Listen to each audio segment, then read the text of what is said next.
Magandang hapon mga idol.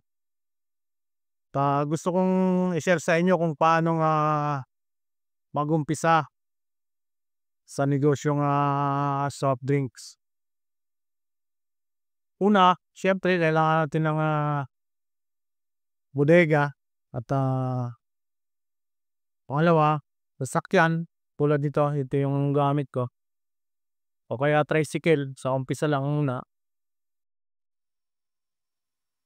Pangatlo, kailangan nating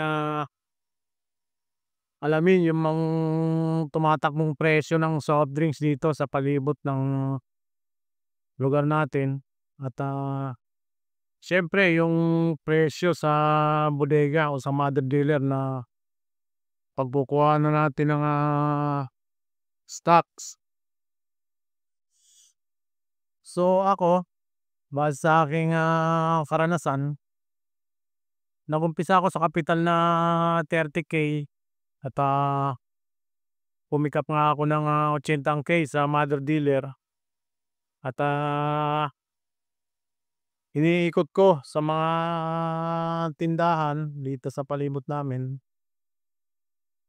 Nung una medyo mahirap dahil kaunti pa lang ang kilala kong tindahan.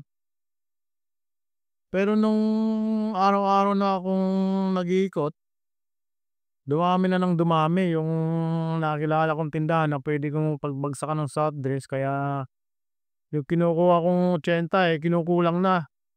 Hanggang sa umaabot na ng 100 at 150 case na nga naubos ko sa maghapon. Kaya naisip ko, kaysa mag-deposit ako ng mag-deposit sa mother dealer ay medyo mataas ang presyo ng basyo sa mother dealer kung magde-deposit tayo lagi. Kaya ang ginawa ko, naghanap ako ng mga mabibiling basyo sa mga nagsarang bodega o tindahan na ayaw na tinda. Namili ng mga bote dahil kinukulang na yung aking stock sa dami ng tindahan na gustong pa-deliver ng soft drinks. Kaya eto, sa loob ng isang taon hanggang kumaabot na ang aking basyo sa mahigit 1,000 case na itong aking mini-maintain na soft drinks. Kaya hanggang sa may nakakilala na rin akong mga ahente ng soft drinks. Tulad nitong RC at RC product at Pepsi product. Kaya sa ngayon, nakadirekta na tayo sa planta. Mas maganda kasi kung sa planta tayo mismo kumukuha ng soft drinks.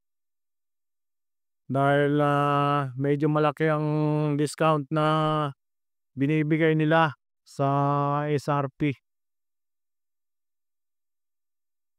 At hinahatid pa sa ating bodega.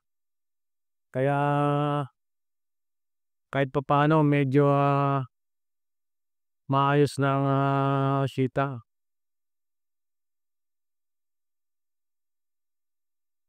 Hindi na tayo kinakapos sa stock araw-araw dahil kahit ilang case ang pwede nating orderin sa planta ay naihahatid nila.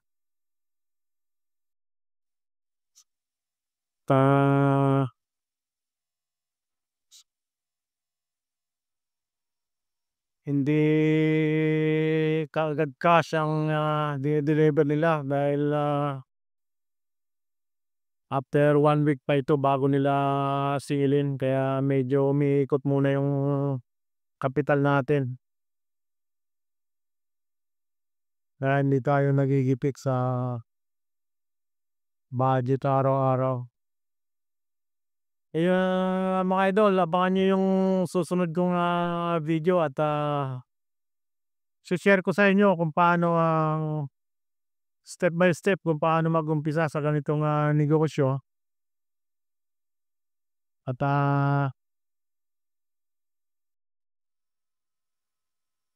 para hindi tayo, malugi. Maraming salamat mga idol at,